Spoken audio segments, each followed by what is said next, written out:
kí ló dé tó ìyá ẹran ìyàbá ẹ yóò pè fún statement omi kí ló ṣe ń ṣẹnu lé bẹ́ẹ̀ ni. Are you mad? Ṣé orí ẹ ti dàrú ni? Ní ayé yìí tó máa fi kú tó bá fẹ́ bàbá mi sọ̀rọ̀ bàbá yẹn. Wùrùwẹ́lẹ̀, are you stupid? Kí ló wọ́n ní kó yẹ fún ẹ lọ? Kí ló wọ́n ní fẹ́? Ọ̀gá. Kọ́mọ̀kẹ́. Inú obìnrin báyìí, nǹkan ẹlẹgẹ́ lóbìnrin.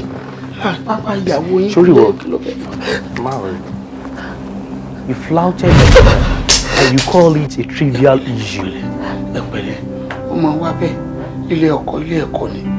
Wọ́n kọ́ yín náà ni. Silent lélẹ́yìí ó kọjá bẹ́ẹ̀. Àwòtúwò ní sinimá eléyìí gbájú ìgbámú ní ṣẹ̀kẹ̀rẹ̀ ń báròdé Ọlásọ̀yàwó ẹ̀dí bọ́ṣin báàgì. Dùsàlàyé Ọlámilẹ́kan Idris ló produce ẹ̀. Starring Sọ́lí Ògbọ́lágadé Ògbólúkẹ́. Ọ̀wẹ̀ Adémọ́lá. Juliet Jàtó Jimmy Roland. Ó ti jáde kàṣàgbà sórí gbogbo YouTube platform pátápátá. Never in your life. I mean, don't you ever use such vulgar words against me. Are you okay?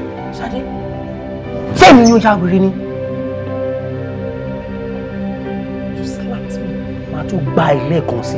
Are you mad?